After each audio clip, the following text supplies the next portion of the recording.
Welcome to Appu Akash ಲಾಕ್ಸ್ channel. Friends, ಯಾರೆಲ್ಲ ಹೊಸ್ದಾಗಿ ನನ್ನ ಚಾನಲ್ನ ನೋಡ್ತಾ ಇದ್ದೀರೋ ದಯವಿಟ್ಟು ಸಬ್ಸ್ಕ್ರೈಬ್ ಮಾಡ್ಕೊಂಡು ನೋಡಿ. ಹಾಗೆ ನಾನಿವತ್ತು ಶನಿ ಮಹಾತ್ಮ ದೇವಸ್ಥಾನಕ್ಕೆ ಬಂದಿದ್ದೀನಿ. ಹಾಗೆ ತುಪ್ಪದ ದೀಪನ ಹಚ್ಚಿದ್ದೀನಿ ನೋಡಿ. ಇವಾಗ ಅವರು ದೇವರಿಗೆ ಅಲಂಕಾರ ಎಲ್ಲ ಮಾಡಾಯಿತು. ಇನ್ನು ಸ್ವಲ್ಪ ಹೊತ್ತಿಗೆ ಪೂಜೆ ಮಾಡ್ತಾರೆ. ತುಪ್ಪದ ದೀಪನ ಒಳಗಡೆ ಎತ್ಕೊಂಡು ಸ್ವಾಮಿಗೆ ಆರತಿಯನ್ನು ಮಾಡ್ತಾರೆ ಫ್ರೆಂಡ್ಸ್. ಓಕೆ, ಇದಿರೋದು ಬಂದುಬಿಟ್ಟು ಹಳ್ಳಹಳ್ಳಿ ಕೊಪ್ಪ ಮೇನ್ ರೋಡ್. ಕೊಪ್ಪಕ್ಕೆ ಹೋಗುವಂತಹ ದಾರಿಲಿ ಹಳ್ಳಹಳ್ಳಿ ಅನ್ನೋದೊಂದು ಗ್ರಾಮ ಬರುತ್ತೆ.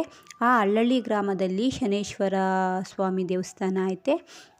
ಇದರ ಬಗ್ಗೆ ಹೇಳಬೇಕು ಅಂತಂದರೆ ನೋಡಿ ಇವಾಗ ಎದುರುಗಡೆ ಬಿಳಿ ಎಕ್ಕದ ಗಿಡ ಕಾಣಿಸ್ತಾ ಐತೆ.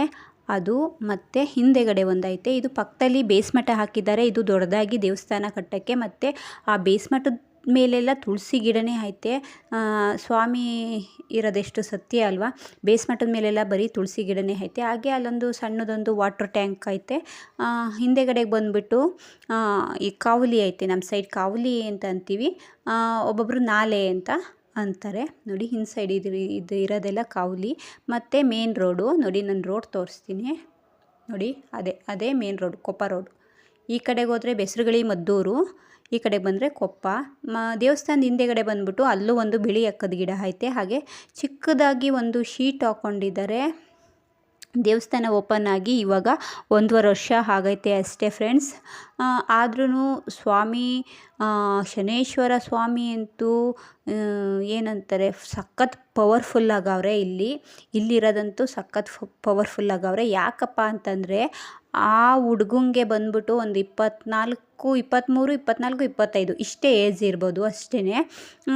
ಇವ್ರಿಗೆ ಸ್ವಾಮಿ ಯಾವ ಥರ ಬತ್ತು ಅಂತ ನಾನು ಹೇಳ್ತೀನಿ.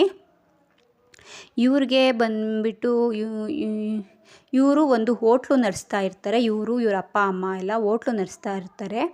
ಆವಾಗ ಒಂದು ನೈಟು ಇವ್ರು ಮಲಗಿರ್ಬೇಕಾದ್ರೆ ಇವ್ರ ಎದೆ ಮೇಲೆ ನಾಗರ ಹಾವು ಬಂದು ಮಲ್ಕೊಂಡು ಇವ್ರ ಎದೆ ಮೇಲೆ ಮಲ್ಕೊಂಡು ರೌಂಡ್ ಆಗ್ತದಲ್ಲ, ಅದು ಚಕ್ಕೂರ್ಕಾಗಿ ಹಿಂಗೆ ಅದು ಸುತ್ತಕೊಂಡು ಹಿಂಗೆ ಸಡೆ ಎತ್ತಿ ನಿಂತಿತ್ತಂತೆ. ಬುಷ್ ಅಂತ ಇತ್ತಂತೆ. ಇವ್ರಿಗೆ ಚೆನ್ನಾಗಿ ನಿದ್ದೆ ಬಂದ್ಬಿಟ್ಟೈತೆ. ಮಧ್ಯರಾತ್ರಿ ಅಲ್ವಾ, ಇವ್ರಿಗೆ ಚೆನ್ನಾಗಿ ನಿದ್ದೆ ಬಂದ್ಬಿಟ್ಟೈತೆ. ಇವ್ರ ಅಮ್ಮಂಗೆ ಎಚ್ಚರ ಆಗೈತೆ. ಇವ್ರಮ್ಮ ಎಚ್ಚರ ಆದಾಗ ಎದ್ದು ಲೈಟ್ ಹಾಕಿ ನೋಡಿದ್ರೆ ಇವ್ರ ಇದ್ರ ಮೇಲೆ ಹಾವು ಹಿಂಗೆ ಎಡೆ ಹಾಡಿಕೊಂಡು ಬುಷ್ ಅಂತಿತ್ತಂತೆ. ಆಗ ಇವ್ರಿಗೆ ಸಖತ್ ಭಯ ಆಗ್ಬಿಟ್ಟೈತೆ. ಆವಾಗ ಇವ್ರನ್ನ ಎದೊಳ್ಸೋಕೆ ಹತ್ರಕ್ಕೆ ಹೋಗೋಕ್ಕೂ ಆಗಲ್ಲ. ಯಾಕೆಂದರೆ ಅವ್ರಿಗೂ ಭಯ, ಎಲ್ಲಿ ನಮ್ಗೆ ಕಚ್ಚಿಬಿಡುತ್ತೋ ಅಂತ. ಆಮೇಲೆ ಅವ್ರ ಯಜಮಾನ್ರನ್ನ ಎದೊಳಿಸಿದ್ದಾರೆ. ಅವರು ಎದ್ದಿಲ್ವಂತೆ. ಹಂಗಾದ್ರೂ ಜಾಸ್ತಿ ಹಿಂಸೆ ಮಾಡಿ ಎದೊಳ್ಸವ್ರೆ. ಆವಾಗ ಅವರು ಎದ್ದು ಕಣ್ಬಿಟ್ಟು ನೋಡಿದ್ರೆ ಅವ್ರಿಗೂ ಅಲ್ಲೇ ಸಖತ್ ಬೆಚ್ಚೋದ್ರಂತೆ.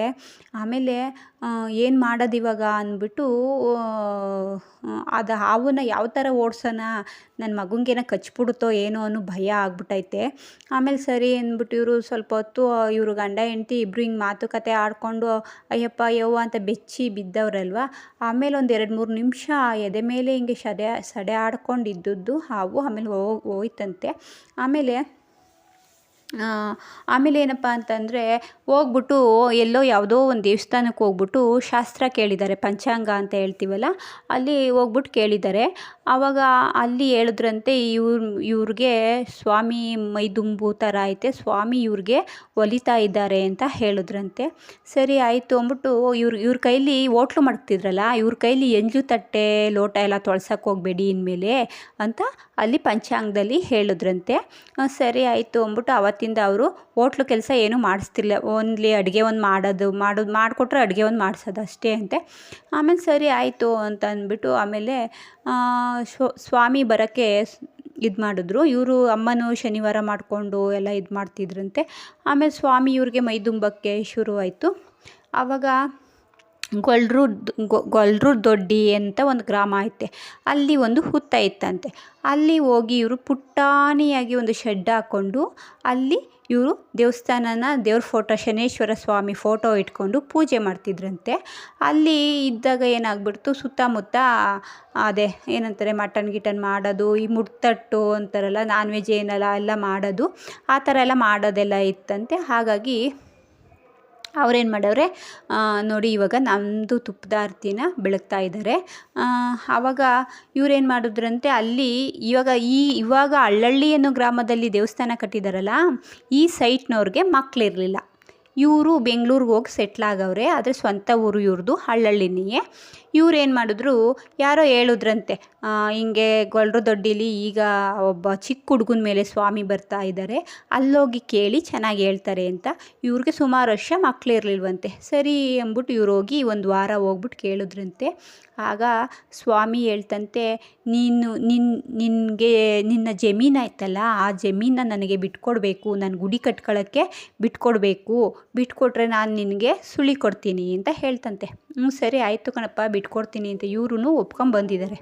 ಆಮೇಲೆ ಮನೆಗೆ ಬಂದಮೇಲೆ ಒಪ್ಕೊಂಬಂದಿದ್ದಾರೆ. ಆಮೇಲೆ ಇವ್ರಿಗೆ ಏನಪ್ಪ ಅಂದರೆ ಇವಾಗ ಚಿಕ್ಕದು ಪುಟಾಣಿ ಗುಡಿ ಐತಲ್ಲ, ಅಷ್ಟು ಅಗಲ ಕೊಟ್ಟಿದ್ದಾರೆ. ಇನ್ನು ಈ ಸೈಡು ಬೇಸ್ಮಠ ಮತ್ತು ವಾಟರ್ ಟ್ಯಾಂಕ್ ಎಲ್ಲ ವೀಡಿಯೋದಲ್ಲಿ ಹಾಕಿದ್ದೀನಲ್ಲ, ಅದೆಲ್ಲ ಅವ್ರಿಗೆ ನಮಗೆ ಇರಲಿ ಅಂತ ಬಿಟ್ಕೊಂಡ್ಬಿಟ್ಟು ಇವ್ರಿಗೆ ಚಿಕ್ಕದು ಪುಟಾಣಿಯೇ ಕೊಟ್ಟಿದ್ರಂತೆ.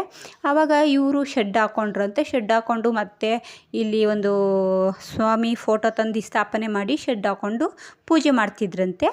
ಆವಾಗ ಅವ್ರಿಗೆ ಏನಪ್ಪ ಅಂದರೆ ಸ್ವಾಮಿ ಹೇಳ್ದಾಗೆ ಅವ್ರ ಹೆಂಡತಿ ಪ್ರೆಗ್ನೆಂಟ್ ಆದರು, ಗಂಡು ಮಗುನೂ ಆಯಿತು. ಅವ್ರಿಗೆ ತುಂಬ ಖುಷಿ ಆಗೋಯ್ತಂತೆ. ನಾವು ಇಷ್ಟೊಂದು ದೇವಸ್ಥಾನ ಎಲ್ಲನೂ ಸುತ್ತಿದ್ರೂ ನಮಗೆ ಎಲ್ಲೂ ನಮಗೆ ಮಕ್ಕಳು ಫಲ ಅನ್ನೋದನ್ನು ಎಲ್ಲೂ ಆಗಿರಲಿಲ್ಲ.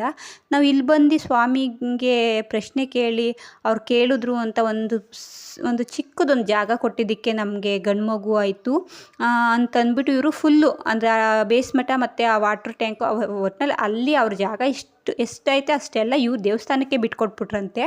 ಇವಾಗ ಅವರು ಬೇಸ್ಮಠ ಮಾಡಿದ್ದಾರಲ್ಲ, ಅಲ್ಲಿಗೆ ಡೆಸ್ಟ್ ಹೊಡ್ಸಿದ್ದಾರೆ. ಯಾರು ಹೇಳಿ, ಈ ಸೈಟ್ ಕೊಟ್ಟಿರೋ ಓನರೇ. ಮತ್ತು ಸುತ್ತ ಕಾಂಪೌಂಡ್ ಹಾಕ್ಕೊಡ್ತೀನಿ ಅಂತ ಹೇಳಿದ್ದಾರೆ. ಯಾಕೆ ಅಂದರೆ ಪಕ್ಕದಲ್ಲಿ ಸ್ವಲ್ಪ ಪಕ್ಕದಲ್ಲಿ ಮನೆ ಐತೆ, ಅವ್ರು ನಾನ್ ವೆಜ್ ಮಾಡಿದ್ರೆ ಇದನ್ನ ಸ್ವಾಮಿಗೆ ಆಗಲ್ಲ ಅಲ್ವಾ, ಅದಕ್ಕೋಸ್ಕರ ಅವ್ರ ಸೈಟ್ ಎಷ್ಟೈತೆ ಅಷ್ಟಕ್ಕೂ ಕಾಂಪೌಂಡ್ ಹಾಕ್ಕೊಡ್ತೀನಿ ಅಂತ ಹೇಳಿದ್ದಾರೆ. ಹಾಗೆ ಇದು ಈ ದೇವಸ್ಥಾನದ ಕತೆ. ಇಲ್ಲಿ ಹೋಗ್ಬಿಟ್ಟು ನಾವು ದೇವಸ್ಥಾನಕ್ಕೆ ಹೋಗ್ಬಿಟ್ಟು ಪ್ರಶ್ನೆ ಏನು ಕೇಳಿಸ್ತಿಲ್ಲ. ನಮ್ಮ ಮನಸ್ಸಲ್ಲಿ ಏನಿರುತ್ತೋ ಅದನ್ನು ಬೇಡ್ಕೊಂಡು ಬಾಗಿಲಲ್ಲಿ ಗಂಧಕಡಿ ಕರ್ಪೂರ ಹಚ್ಬಿಟ್ಟು ಪೂಜೆ ಸಾಮಾನು ತಂದಿದ್ರೆ ದೇವಸ್ಥಾನ ಒಳಗಡೆ ಕೊಟ್ಬಿಟ್ಟು, ಹಾಗೆ ಗಂಧಕಡಿ ಕರ್ಪೂರ ಹಚ್ಬಿಟ್ಟು ದೇವಸ್ಥಾನ ಸುತ್ತ 3 ಪ್ರದಕ್ಷಿಣೆ ಬಂದು ನಮ್ಮ ಬೇಡಿಕೆ ಏನಾಯಿತೋ ಅದನ್ನು ನಾವು ಮನಸ್ಸಲ್ಲಿ ಬೇಡ್ಕೊಂಡು ಕೂತ್ಕೊಂಡ್ರೆ ಸ್ವಾಮಿ ಮೈ ದುಂಬ್ತಾರಲ್ಲ, ಅವ್ರಿಗೆ ಪೂಜೆ ಎಲ್ಲ ಅದನ್ನ ಮೈ ದುಂಬ್ತಾರಲ್ಲ, ನಾವು ಸುಮ್ಮನೆ ಕೂತಿರ್ತೀವಿ. ನೀನು ಇದಕ್ಕೆ ಬಂದಿದ್ದೀರ ಬಾಲಕಿ ಅಂತ ಕರೀತಾರೆ. ಅವರು ಕೂಗಾಕ್ತಾರೆ. ಏನಪ್ಪ ಅಂದರೆ ಈಗ ನಾನು ಎಕ್ಸಾಂಪಲ್ ನನ್ನನ್ನೇ ತಗೊಳ್ಳಿ, ನಾನು ನನ್ನ ಮಗನ ಬಿಸ್ನೆಸ್ ಬಗ್ಗೆ ಕೇಳೋಕ್ಕೆ ಅಂತ ಹೋಗಿದ್ದೆ. ಆವಾಗ ಸ್ವಾಮಿ ಏನಂತ ಕೂಗಾಕಿದ್ರಪ್ಪ ಅಂದರೆ, ಪುತ್ರನ ಕೆಲಸದ ಬಗ್ಗೆ, ಪುತ್ರನ ಕೆಲಸದಲ್ಲಿ ಹೆಚ್ಚೊಕ್ಲು ಕೊಟ್ಕೊಂಡು ಒಳ್ಳೇದು ಮಾಡ್ಕೊಂಡು ಹೋಗಬೇಕು ಅಂತ ಕೂಗಾಕೊಂಡು ಬಂದಿರೋ ಬಾಲಕಿ ಅಂತ ಕರೀತಾರೆ. ಆವಾಗ ನಾವು ನಮ್ಮನ್ನೇ ಕರೀತಾವ್ರೆ ಅಂದ್ಕೊಂಡು ನಾವು ಹೋಗಬೇಕು. ನಾವು ಹೋಗೋದು ನಾನು ಇದಕ್ಕೆ ಬಂದಿದ್ದೀನಿ ಅದಕ್ಕೆ ಬಂದಿದ್ದೀನಿ ಅಂತ ನಾವು ಹೇಳೋದು, ಆಮೇಲೆ ಅವ್ರ ಪ್ರಶ್ನೆ ಹೇಳೋದು ಅದೇನೂ ಇಲ್ಲ. ನಮ್ಮ ಪಾಡಿಗೆ ನಾವು ನಮ್ಮ ಬೇಡಿಕೆ ಇಟ್ಕೊಂಡು ಕೂತಿರ್ತೀವಿ, ಆ ಸ್ವಾಮಿನೇ ನಮ್ಮನ್ನು ಕರೀತಾರೆ. ಆವಾಗ ನಾವು ಹೋಗಿ ಪ್ರಶ್ನೆ ಕೇಳೋದು ಫ್ರೆಂಡ್ಸ್. ಓಕೆ, ಇದು ಈ ದೇವಸ್ಥಾನದ ಬಗ್ಗೆ ಇರುವಂತಹ ಸತ್ಯ ಘಟನೆ. ಹಾಗೆ ಯಾರೆಲ್ಲ ಈ ದೇವಸ್ಥಾನಕ್ಕೆ ಬರಬೇಕು ಅಂದ್ಕೊಂಡಿದ್ದೀರೋ, ಮದ್ದೂರಿಂದ ಕೊಪ್ಪಕ್ಕೆ ಹೋಗೋ ರೋಡು ಹಳ್ಳಳ್ಳಿ ಶನಿ ಮಹಾತ್ಮನ ದೇವಸ್ಥಾನ. ಸೋಮವಾರ ಮತ್ತು ಶನಿವಾರ ಪೂಜೆ ಇರುತ್ತೆ. ಯಾರೆಲ್ಲ ಬರಬೇಕು ಅಂದ್ಕೊಂಡಿದ್ದೀರೋ ಬನ್ನಿ. ಹಾಗೆ ನಾನು ರಾಯರು ಕನಸಲ್ಲಿ ಬಂದು ನಾನು ತುಪ್ಪದ ದೀಪನ ಹಚ್ಚಿ, ನನಗೆ ನೀನು ತುಪ್ಪದ ದೀಪನ ಹಚ್ತಾ ಇದೀಯಾ, ಶನಿದೇವರಿಗೂ ತುಪ್ಪದ ದೀಪ ಹಚ್ಚಿಸ್ಕೋಬೇಕು ಅಂತ ಇಷ್ಟ ಆಗಿ ನಿನಗೆ ಹೇಳಿದ್ದು ಅಂತ ಹೇಳಿದ್ನಲ್ಲ, ಇದೇ ದೇವಸ್ಥಾನ. ನಾನು ಇದೇ ದೇವಸ್ಥಾನಕ್ಕೆ ತುಪ್ಪದ ದೀಪ ಹಚ್ತಾ ಇರೋದು ಫ್ರೆಂಡ್ಸ್. ಓಕೆ, ಈ ವಿಡಿಯೋ ಇಷ್ಟ ಆದರೆ ಲೈಕ್ ಮಾಡಿ, ಶೇರ್ ಮಾಡಿ, ಹಾಗೆ ಸಬ್ಸ್ಕ್ರೈಬ್ ಮಾಡಿ. ಇದು ನಿನ್ನೆಗೆ ಮುಗೀತು, ನಿನ್ನೆ ಸೋಮವಾರ. ನಿನ್ನೆಗೆ ನಾನು ತುಪ್ಪದ ದೀಪ ಹಚ್ಚಿದ್ದು ಮುಗೀತು. ನಾನು ಇವತ್ತು ವಿಡಿಯೋನ ಅಪ್ಲೋಡ್ ಮಾಡ್ತಾಯಿದ್ದೀನಿ friends. Okay, thank you for watching.